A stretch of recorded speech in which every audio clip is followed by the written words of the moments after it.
అందరికీ నమస్కారము. ఇంకా పిల్లలు ఇష్టంగా తినే స్నాక్స్ చేసి చూసేద్దాము. ఇలా పాపడ్స్ తెచ్చేసుకొని మనం ఆయిల్లో వేయించేసుకోవాలి. ఆయిల్ రాకుండా మంచిగా జాలి బుట్టలను అయితే వేసుకొని ఆయిల్ అంతా వడిచేలాగా చూసుకోవాలి. ఈ పాపడ్ అన్నీ వేయించిన తర్వాత మనము పల్లీలు వేయించుకోవాలి, మక్కటుకులు వేయించుకోవాలి, ఇంకా రకరకాలు చేసుకోవచ్చు. ఇంక ఇప్పుడైతే ఇది పిల్లలకైతే భలే నచ్చుద్ది.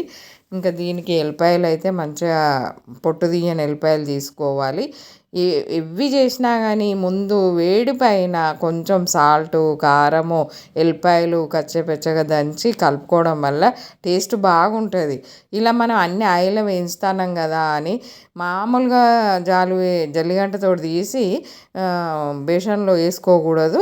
వేరే జాలిబుట్టలో వేసుకొని ఆయిల్ వడిసిన తర్వాతనే మంచిగా వేడి పైన అయితే ఆయిల్ తొందరగా ఆరిపోతుంది.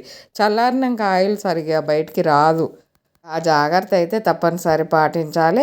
ఇంకా రకరకాలు వేయించుకోవచ్చు. ఇంక ఈ 3 రకాలు అయితే ఇప్పుడు చేసి చూసేద్దాము. ఇంకొక వీడియోలో ఇంకొక రకం చూసేద్దాము. ఇవి వేడి పైనే ఎప్పుడు కానీ చల్లారక ముందైతే మనం అన్నీ కలుపుకోవడం వల్ల టేస్ట్ బాగుంటుంది. ఈ మక్కటుకులు అయితే పిల్లలకు చాలా మంచిది ఆరోగ్యానికి. ఇంకా వాళ్ళు స్కూల్ నుండి రాగానే మంచి స్నాక్స్ అయితే పెట్టిన వాళ్ళం అయిపోతాము. ఇలా చేసి చూడండి, అసలు ఆయిల్ కొంచెం కూడా మనకు స్నాక్స్లో ఆయిల్ ఉన్నట్టు అనిపించదు.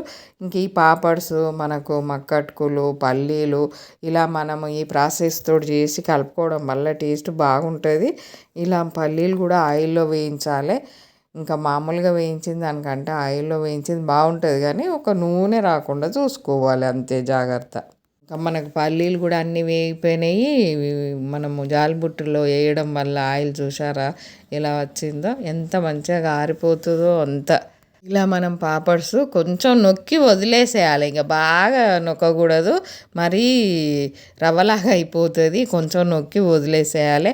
ఈ మక్కటుకులు ఇంకా మనకు పల్లీల పైన అయితే మేము పొట్టు తీయని ఎల్లిపాయలే వేసుకోవాలి ఎప్పుడు కానీ. మిక్సర్లో మనము ఈ స్నాక్స్లో కానీ కారాలో కానీ ఏది కలిపినా కానీ మనము ఇంకా పొట్టు తీయని ఎల్లిపాయలే వేసుకోవాలి. వేడిపైన వేసుకోవాలి. వేడిపైన వేయడం వల్ల మంచిగా పట్టుకుంటుంది. ఇలా మనం పొట్టు తీయని ఎల్లిపాయలను పచ్చగా దంచేసి దాంట్లో కొంచెము సాల్టు, కారం వేసి గట్టిగా చేయితోటే పిసకాలి. పిసికి పల్లీల మీద వేసి పల్లీలకు కూడా చేయితోటి కలపాలి. కలపడం వల్ల ఎల్లిపాయ స్మెల్ అనేది మంచిగా పట్టేసుకుంటుంది. ఇలా కలిపిన తర్వాతనే మనము అంత మిక్స్ చేసుకోవాలి, మంచిగా కలిసిపోతుంది. ఇంకా మూత పెడితేనైతే కరివేపాకు కూడా వేయించేసుకోవాలి. చాలా చాలా టేస్ట్ ఉంటుంది. ఇంకా రకరకాలు కలిపాము, అదే మళ్ళొక వీడియోలో చూసేద్దాము. ఇదైతే చాలా టేస్ట్.